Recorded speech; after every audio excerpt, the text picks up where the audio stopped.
Sebagai alat yang paling dekat dengan dunia pendidikan dari zaman dulu hingga sekarang, sepertinya kertas memang menjadi salah satu alat belajar yang tidak tergantikan.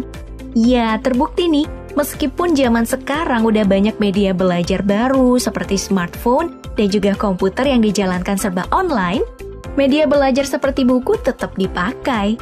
Hal ini bukan hanya karena guru-guru kita nggak move on, tapi dari menulis tangan banyak manfaat yang bisa didapatkan. Mulai dari perkembangan motorik, hingga mudahnya tulisan dari tangan untuk diingat ketika belajar. Nah, bicara tentang buku nih, mari kita bicarakan juga tentang kertas. Hari ini, mari kita bersama menelusuri proses pembuatan kertas hingga menjadi sebuah buku. Dari mulai bagaimana mencari bahan baku, proses pabrik, hingga dikemas untuk diperjualbelikan dalam DP proses berikut ini. Bicara mengenai proses pembuatan kertas, tentu aja kita mulai dari pemanenan pohon. Iya, karena seperti yang kita tahu, kertas berasal dari pengolahan serat kayu yang dihasilkan dari bubur kertas atau yang dinamakan pulp. Nah, dalam produksinya, pohon yang digunakan untuk menghasilkan kertas ada berbagai macam pohon yang bergantung pada tempat dan juga populasi pohon tersebut. Contohnya aja di Amerika Utara, di mana produksi kertas menggunakan pohon pinus ataupun pohon cemara. Sedangkan untuk negara-negara seperti Amerika Latin, Spanyol, Australia, dan Afrika Selatan menggunakan pohon kayu putih yang berjenis Eucalyptus globulus atau Eucalyptus grandis. Nah, untuk Asia Tenggara sendiri seperti di Indonesia, kebanyakan kertas itu dihasilkan dari pohon akasia atau Acacia mangium. Lalu, alternatif lain ada juga nih produksi kertas Cina yang menggunakan pohon bambu sebagai bahan baku. Padahal, bambu merupakan komoditi tanaman mahal loh, karena terkenal bisa digunakan untuk berbagai macam kebutuhan.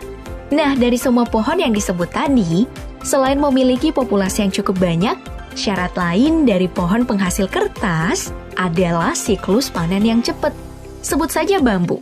Umur pohon yang satu ini memiliki produktivitas yang tinggi, mulai dari umur 5 tahun dan juga pemeliharaan yang murah.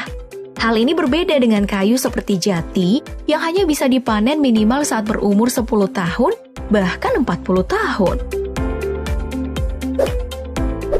Setelah memasuki gudang di pabrik, semua kayu yang sudah dikumpulkan kemudian mendapatkan perlakuan khusus untuk disiapkan ke proses selanjutnya.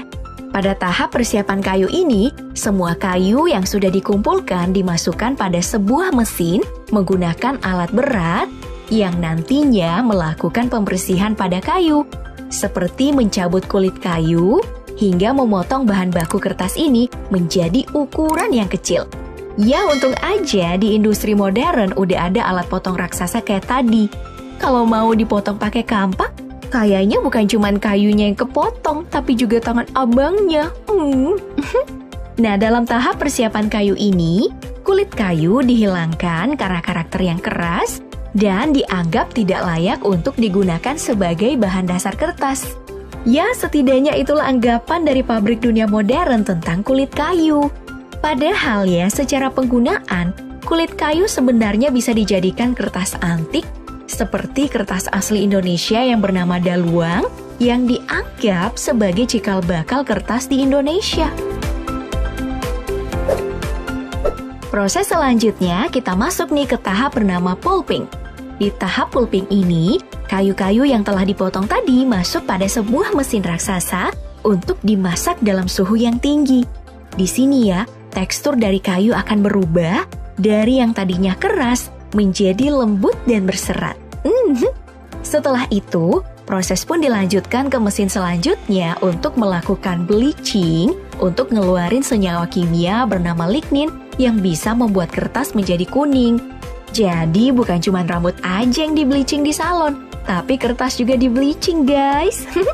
Nah, untuk mengamankan metode ini, di dunia modern, metode bleaching yang dilakukan sudah menggunakan zat kimia ramah lingkungan seperti bebas dari klorin. Lalu, hanya menggunakan oksigen dan juga peroksida. Jadi, tentu aja proses ini udah mana banget buat lingkungan dan juga para pekerja. Setelah proses ini selesai, maka didapatlah bubur kertas putih atau pulp yang diinginkan. Ya, meskipun warna dan teksturnya sama, bubur kertas ini gak boleh kamu maem ya. Karena jangan sampai kertas yang bakal jadi bahan skripsi kamu ini mengakhiri hidup kamu. Saya tahu ACC skripsi itu berat. Sekarang kita masuk pada proses utama hari ini, yaitu pembuatan kertas. Dalam proses ini ya, pulp yang sudah didapatkan tadi dicampurkan dengan pewarna, pencerah, kanji, dan air sesuai dengan kebutuhan kertas yang akan diproduksi. Ya, karena seperti yang kita tahu, ada banyak jenis dan macam kertas yang diproduksi untuk berbagai kebutuhan, seperti kertas HVS, kertas karton, kertas kalkir, dan lain-lain. Nah, dalam proses ini, salah satu bahan yang mendapatkan perhatian khusus adalah air, karena penggunaannya yang sangat banyak. Setidaknya ya Pop Gengs, dalam 1 kilogram kertas yang dibutuhkan ya, 100 liter air dalam pengolahannya. Makanya tuh, pabrik-pabrik kertas gak pernah didirikan jauh dari sumber air.